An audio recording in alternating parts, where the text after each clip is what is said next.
I'm extremely pleased to have you on board because your career is outstanding.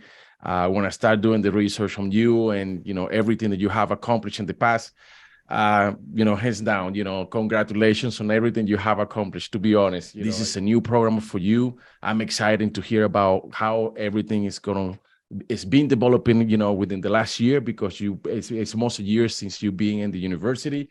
But before that, some of the things that I'm impressed with it, you being 8-time conference coach of the year, and you lead Jacksonville, which you start the program in Jacksonville as well, to 8 NCAA appearances and 2 Sweet 16. Have recruited, a lot of people. You've been in the business for a long time. But one of the things that, that I always start, talking about it is how everything started, Coach. So one more time, I thank you for your time. And why you don't take us over a little bit about your experience, how everything started with you, with the lacrosse, and which I want you to teach me, because like I mentioned to you, I'm a baseball guy. I don't know much about lacrosse. I need you to teach me, and I understand better the sports, right? So, and for the audience and for the student athletes, this is the main reason why we're doing this, is to bring knowledge for those student athletes that are playing the sports and want to get in touch with you. Awesome. Well, Ronnie, I have hope for you as a baseball guy, because we just did a staff 101, and our best player was a former baseball player, so who had never played, and he did a great job learning all the skill sets, and he was very athletic. So see, anybody can pick it up. The dual sport athletes are still at the heart of our game. Beautiful, But thank beautiful. you for having me. Really appreciate it. My story is, goes back to giving God the glory. I grew up in a rural town in Westminster, Maryland, and grew up in a single parent home with my father. We're Yugoslavian. So, Okay. a very hardworking dad, and, taught me the value of work ethic. But he didn't get to a lot of things that I was doing, because he was an electrician. Okay. He worked 12 Mm. hours a day. And, Mm-hmm. when you get into high school, there's this juncture with your peers. And I always say you're either going to soar with the Eagles or you grovel with the Turkeys. And I was groveling with the Turkeys, Ronnie. I was groveling. And, sports found me. I had a coach in middle school that told me I wasn't going to be able to make the field hockey team. And I made it my mission to make the field hockey team, just to prove her wrong. So I've Just to always been a prove it. kind of prove yourself wrong, prove the world wrong. When they tell you can't, I love show it. them. I love it. So, um, it's that blue collar mentality in me. But so I had the opportunity to make the field hockey team. And, those mentors in my life changed my life. Mm. They were that steady support system that gave me accountability, discipline, and parenting in a lot of ways. I Okay. ran track. Mm-hmm. Ran track and field, and I didn't play lacrosse. Lacrosse wasn't at my school until my junior year in high school. Interesting. So Interesting. they were recruiting all the runners, right? I was a Uh-huh. middle distance runner, so That they're like, that that's a kid. Yes. Yes. back in the day, you sent 12 people 120 yards up and down the field. There were no boundaries. There were no restraining lines. So it was all about who could beat each other in a foot Okay. race. So I played 1 year in high school, and then my senior year, I tore my ACL. Mm. And I was being recruited to play field hockey at the college level, at the Mm-hmm. Division I level. But when I tore my ACL, it was back in the 80s. It was one of those newer injuries for females. And we couldn't afford a red shirt. We couldn't afford to pay that extra year of college. So Definitely. one of my friends was playing Division III field hockey, and she was like, "You could actually play lacrosse too, because you're fast and you're athletic." And so I went Uh-huh. to Lynchburg College at Division III, played field hockey and lacrosse. And again, that my coach Steele, she's retiring this year. You know, she's been there a long time, and she was a great mentor. And I got into coaching because of people like my coaches who showed me a better way, Mm-hmm. and education changed my life. Mm-hmm. So Mm-hmm. I really believe in the student athlete, and I believe that sports gives people an opportunity to, change their situation, get out of their situation, or improve their situation. Without a question. Without a So question. I'm sure you have a story similar to some ways, Yeah, there. That's how. To be honest with you, when I start learning about college recruiting, like I mentioned to you before, which I didn't have no knowledge and understanding how that works. Um, I never thought about education to be a key of success on my end. I always thought about sports would be the key to success on my end. You know, coming from a very small town, I didn't have that understanding of education. And what you just mentioned right now, nowadays I'm a true believer. I have two boys, and I say before anything, we need to get the education done. Before, I mean, I know you love, baseball, soccer, tennis that he's doing right now. The 4-year-old is getting there, but so to me, bringing, what you say, playing Division 3, Division 2, Division 1, any division, I think is crucial, because sometimes we have that a mentality, right? As a student athlete, which I'm totally sure you come across a lot. Oh no, I want to play Division 1, but look at you. I mean, like, you started in Division 3 and everything changed from now on. Right. So go ahead, coach. Continue. Yeah, well, that's just kind of my college coach. She's Italian, so she's like the Yugoslavians. We speak truth, right? So I was studying to be a Oh, guidance counselor and going to coach at the high school level, and she's like, "No, you're going to be a college coach." My major was psychology, and I loved sports performance and the mm-hmm. mental game. The mental game was so integral, and I studied abroad in Australia and learned a lot about sports psychology over there, and became very interested in sport. And I go off to Virginia Tech to get my master's degree in Mm-hmm. counseling. And I'm coaching the club programs there that have an opportunity through a Title IX lawsuit to go Division 1. Mm-hmm. And it was a really neat opportunity. And she calls me and says, I've set up interviews for you to be a college coach, and you're going to go to them. And of course, like, it's your coach, like, you're like, yes, ma'am. And long story short, almost 30 years ago is when I started that journey. And my first year, I was like, I hate this. Why do you do this? This is so hard. You made it look so fun. And she's like, trust me, I cried my first year too. Like, you're not going to quit. You'll figure it out. You figured it out. I didn't have any experience outside of what I learned from her and this experience in graduate school. Mm-hmm. Mm-hmm. So it wasn't like I was an assistant for multiple But years. I was a leader at a very young age. excellent. But you started as a head coach on Virginia Tech, pretty much? That was a club program at the The time. club program, on the club Yep. program. Okay. I Okay. didn't, once they went Division 1 the next year, Mm-hmm. I didn't have the experience yet to Okay. step into the NCAA game. So I started as a head coach at Division 3. Gotcha. So it was really fun. It was hard being a head coach of two sports from a recruiting perspective, because Mm-hmm. you're in season when you're trying to recruit the other sport. Mm-hmm. And you do your best at it. But what I found was, it's all about the fit, right? It's all about finding the players that what they're looking for, your fit or your culture or your academics, and marrying that together. It's like a dating relationship, and you hope you find enough good ones that you'd want to marry that you could say yes to. Definitely. So that's the fit, because you hear that so much, right? Yeah. You read about it, you listen to people, you see coaches, they always talk about the fit. You're a psychologist, right? You study, sports psychology. So to make me understand a little bit more, that fit, because for more that you try to explain to an athlete, especially when it comes, with teenagers, because it's, communicating with teenagers, sometimes it could be challenging, right? Let's not say difficult, but challenging, right? So how can you make them understand is the right fit? Because, for more that I explain in occasions, this is based on your academics, right? Based on what you have done through your high school career, this probably is the best fit for you. Mhm. They pass by, right? So how can we change that culture within the parents and the student athletes? So how can we do that? I got a great analogy. Have you ever eaten filet mignon?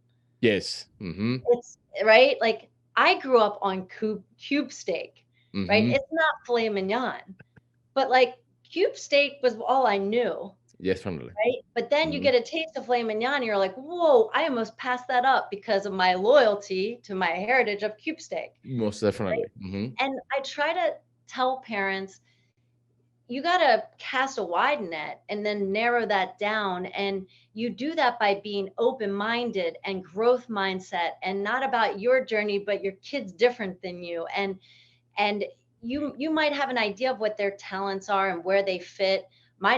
We went through this with my daughter, right? Like our daughter, she went on to college and play, and you think but it's really what they want. And Mm-hmm. it's really where their heart is, and where like they have to have that passion and work ethic. And so you're almost like you think you're helping, but you are, and you have to organize and help them, maybe give them a budget, like, Mm-hmm. hey, Mm-hmm. our daughter, we had a budget. Mm-hmm. But a lot of parents look at the label of a sticker of a price tag and think that's what it is. And that's not true either. Until you Correct. go through the whole financial aid process, you don't know what that out of pocket's going to be, because there's a lot of ways to make education affordable. Mm-hmm. And you have to know the different aid models. So fit could be financial fit. It could be location. Like some kids are homebodies, so they only Mm-hmm. want to work in that 2-hour radius. Some people are like, I want to go to warm weather, Yes. like here Yes. where we are. So I think it's like being able to say, I'm going to cast a wide enough net. I'm going to meet enough people. I'm going to meet coaches. I'm going to see these players. I'm going to hang out with these players. And I'm going to see if I fit into this culture. See, there's a mistake that we make in the division name. Oh, Mm. Division 1. There's a lot of Division 3s that can beat a lot of Division 1s. Division ones. Yes. Mm-hmm. On a competitive level, there's great Division 3 teams, there's great Division 2 teams, and there's more parity than you think outside of probably your top 40 teams. Mm-hmm. So you can't get caught up in the division. You've got to get caught up in, when I leave this place in 4 years, live the career dreams that Mm-hmm. I want to live? Or is it a place that I don't know what my career is, but there's enough options for me to study things to see what I like? And can I get an internship and play sports? Can I get practical experience at this Excellent. school while I'm performing at this highest level of my extracurricular passion? Because let's be honest, and you know this from baseball, there's like the 2%ers. There's 2% of that are going professional that are making a living out of this. Yeah, And actually, it's one baseball is 1.3%. there you go. Yeah. So where's the other 99% going? Like, Yes. we care to make me and my mentor in leadership, and I wish other coaches the same. We have to care about the personal growth, the Mm-hmm. life skills we're developing in these young people to become great adults, that they can be Mm-hmm. confident, career driven leaders that know how to work with other people, right? That's what sports is giving us. Yes, Definitely. we have pressures of winning, but I will never say that word. I can't say never. I've said the word win, but I try not to focus on winning. I try to focus on a championship process. Mm. And so I think when your values, they match the values of that organization, you're going to probably like working for them or playing for them. And play. When you're like-minded in the chemistry of the culture or the style of play, right? We're a Definitely. run and gun style of play. We get up and down the field. We're like a full court press basketball team on a 100-yard field. If you like that kind of an energy and intensity, you'll probably like playing here. But if you like to settle down and slow and methodical, that's not our style, right? So Definitely. you go watch a game, and I tell players all the time, I'm like, it's way less about what I like in you, and it's way more what you think about us. Because I could tell you, Ronnie, that you could play for me tomorrow, but you got to watch our team and see if you believe you can play for me, There right? you are. There you are. Half of that is your perception of where you fit. Mm-hmm. And so Mm-hmm. fit has a lot of components, but I Yeah. think we get very narrow-minded and fixed-minded on what we perceive as important versus what's the real truth of when we get into the real world. Without a question, and great answer, Coach. Thank you so much for that, because it's a small, it's only 3 letters, but I told you something. it's accomplished. It's big what you're trying to accomplish, but to become a student athlete. And I think you take me over. You took the Jacksonville program from scratch as well. And this will be what, your second or your third pretty much program, correct? I started a high school program in Florida when we were growing the sport there. And then we started a rec program, then Division I in that area at Jacksonville. And this will be my second Division I opportunity at starting. This will be your second startup. I know, well, you did outstanding in Jacksonville. You took it to, all these titles and everything. And now you're starting right here with the Bulls. So what's the process for you right now? How you you're going to start looking for recruits? What's the step for you to make this thing? Because I'm totally sure, even though that you're not thinking about winning, you think about success, right? You want to make that team successful with the years to come. So what's your steps right now? What's your schedule, and what is it that you're looking for right now? So it's been 15 years since we did that at Jacksonville, and times have changed. What do you look at? What changed? Generations have changed. We're not with millennials. We're with Gen Zs, right? People have changed, right? That's the first thing to note. Second thing I think is important to note is, you don't change who you are as a coach. Like your values, your mission, and you stay true to that, even though you're at a school from 5,000 to 50,000, right? You stay true to your process and what worked. And, I think we do that by looking at the times that have changed. The transfer portal wasn't as big as it was, right, 15 years ago. So we're modeling ourselves now off of what other new programs are doing. What's Pitt doing? What's Clemson doing?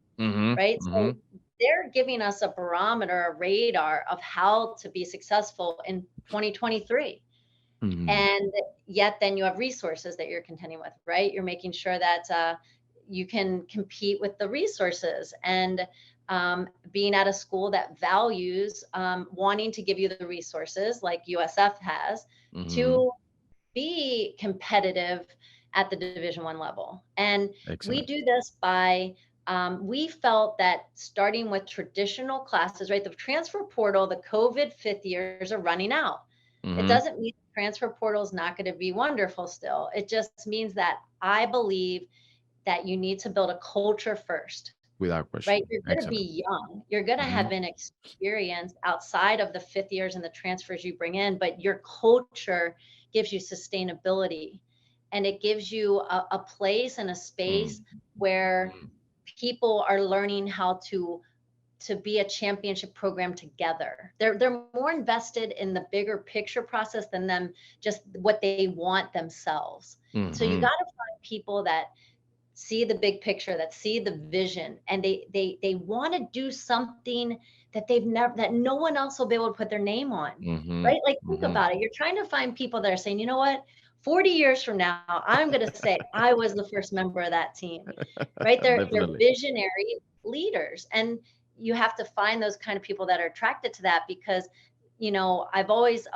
said you don't need to be a senior to be a captain or named a leader. You have to have the makeup.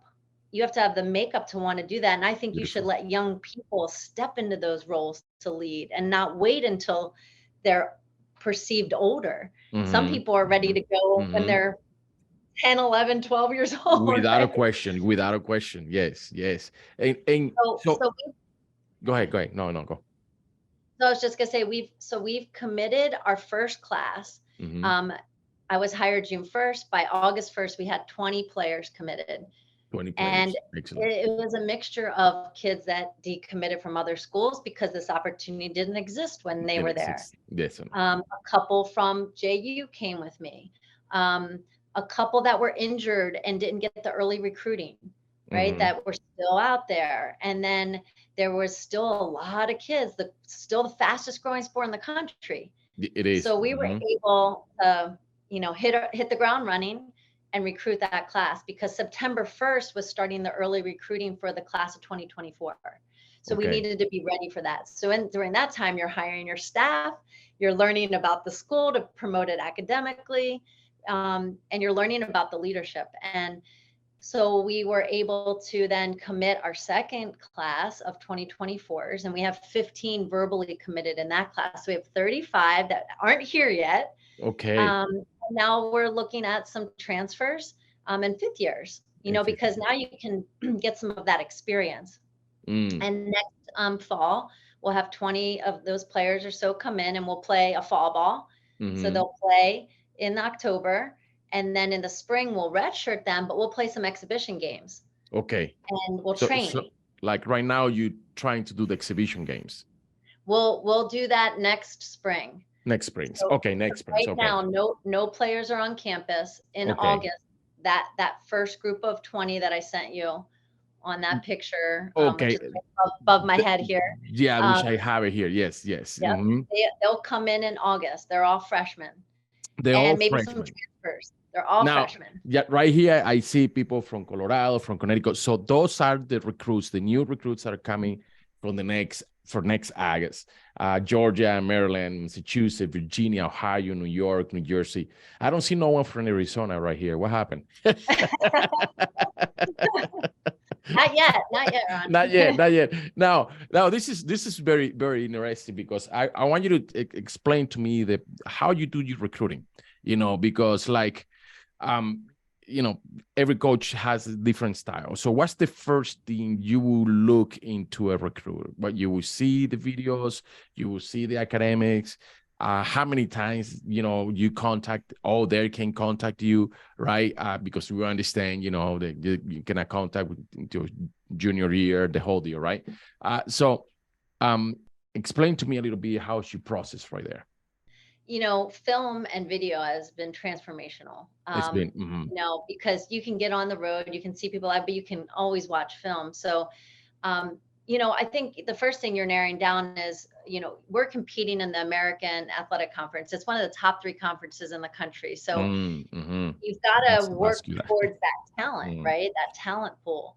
So speed of mind, speed of hand, speed of body, like these are the hard, I guess you call them the hard traits, right? The hard traits. And then you look at their ability to elevate each other. You're looking at their compete, that mental toughness, this is important. Once you say, okay, you fit that, now I'm going to dive hard into who you are as a person and how you've been raised and what kind of life you have and what academic interests you have. I'm going to vet that so hard. I'm going to talk to so many people, and I expect that recruit and their family to do the same.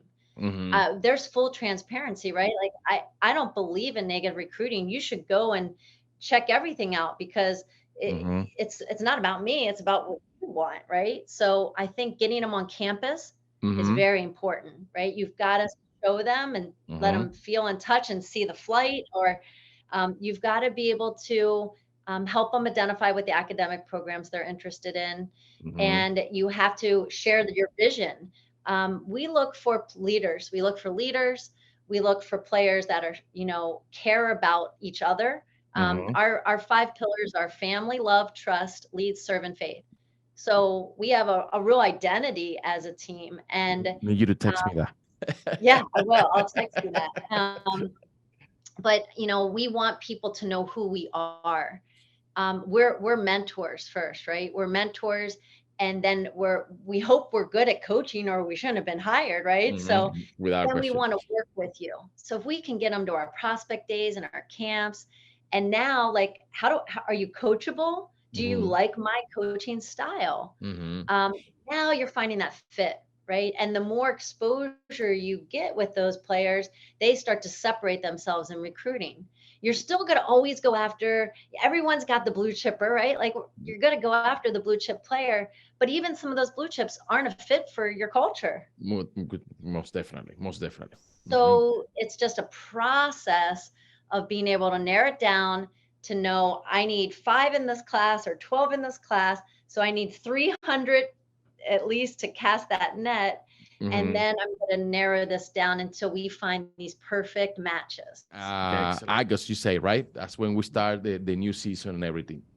The preparation on the style of playing. You know, what are you as coach? You know, what is it that you're looking for the athletes right there? Yeah, we want we always say that your commitment starts once you commit. You know, you see a lot of these players who they say, "Oh, I've committed," and then they stop going to events, they stop practicing their skills. Like, well, wait a minute, your commitment just started. That you should be doing more now, right? Now you're specializing. And I think that we want to see intrinsically motivated people that want to advance their own skill sets without being told to do it, right? We want people that value educating themselves on learning nutrition and how to fuel their athlete bodies.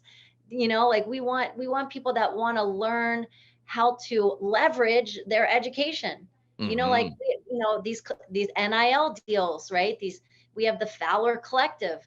You know, there's people aren't educated yet about the collectives, but the collectives can be a great opportunity for athletes to be able to really become Entrepreneurs, yes. and brand themselves and get internship opportunities and network. We know, you know, we know that it's not the name on the diploma. It's who you know. It's who you know. And Trust me, so I for know us, that. you know, it's these other layers of people and organizations that, you know, can help them. So, you know, we're going to come in and train, and we want them to be prepared mentally, physically, to the best of their emotional maturity, right? Yeah, I guess your brain's not fully developed to what, 25 or so. So, you know, if you can find a process for yourself that works, like some kids get to college and they can do three things all at the top level, and some kids can do one thing, and that might not even be managing their time yet. Exactly. So I think it's being able to refine your game, really continue to hone your game. It's about establishing relationships. Get with your teammates, get with other people, train with them. If you don't know how to train on your own, find a trainer Find a trainer, and definitely. commit to that. Um, it's also about investing in your community.